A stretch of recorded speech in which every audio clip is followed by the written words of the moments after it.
আজকে আপনাদের জন্য মানি ম্যানিফেস্টেশন একটা নতুন প্রসেস বা নতুন একটা অধ্যায় নিয়ে চলে এসেছি। এবার বলি সেই নতুন অধ্যায়টা কি।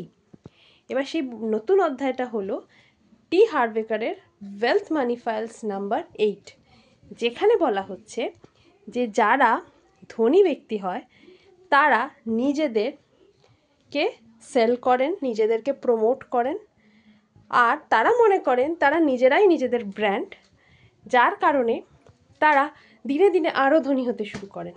আর যারা গরিব ব্যক্তি তারা এটা মনে করেন যে তারা তো নিজেরা ব্র্যান্ড নয়, তারা কেউ তাদেরকে সেল করছে বা কেউ তাদেরকে প্রমোশন করছে, তাই কোনো না কোনোভাবে এই প্রমোশন বা সেলস ব্যাপারটাকে তারা এড়িয়ে যান। তো এইটা হচ্ছে ওয়েলথ ফাইল। এবার আপনি যদি ধনী হতে চান তো অবভিয়াসলি নিজের ব্র্যান্ড তৈরি করুন, নিজে আপনি যেটা বেস্ট পারেন সেটাকে প্রমোট করা শুরু করুন। কারণ সেলিং, প্রমোটিং এগুলো কোনোভাবেই নেগেটিভ জিনিস নয়। কখনো সেলিং বা প্রমোটিং করা হয় কারোর জীবনে নতুন বদল আনার জন্য বা কারোর জীবনে এমন বদল আনার জন্য যেটা সে জীবনে পায়নি। আপনি ভেবে দেখুন, কেউ যদি খুব অসুস্থ থাকে আর তাকে যদি এমন কিছু আপনি সেল করেন যার দ্বারা তার শরীর ভালো হয়, তো আপনি বলুন সেটা কি খারাপ?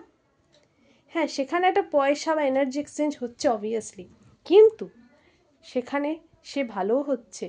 আপনি ভাবুন, আপনি যদি ভালো হন সেখান থেকে, যে আপনাকে সেই জিনিসটা বিক্রি করেছিল আপনি নিশ্চয়ই তাকে ব্লেসিংস দেবেন বা বলবেন, আশীর্বাদ করবেন। তো আশীর্বাদ তো সকলেরই প্রাপ্য। তো চলুন না সেলস, প্রমোশন এইগুলোকে আমরা নেগেটিভ না ভেবে পজিটিভ ওয়েতে নিই। যদি আপনার ভালো লাগে তবে আপনি সেই প্রমোশনে জবাব দেবেন, যদি ভালো না লাগে ডিরেক্টলি না বলে দেবেন। কিন্তু তাদেরকে অপমানিত করা আস্তে আস্তে ধীরে ধীরে ছেড়ে দিই। তো যদি আপনার এটা ভালো লেগে থাকে আর যদি আমি আপনাদের কিছু ভ্যালু অ্যাড করতে পারি তো ডেফিনেটলি চ্যানেলটাকে লাইক আর সাবস্ক্রাইব না করে যাবেন না। ধন্যবাদ, ধন্যবাদ, ধন্যবাদ।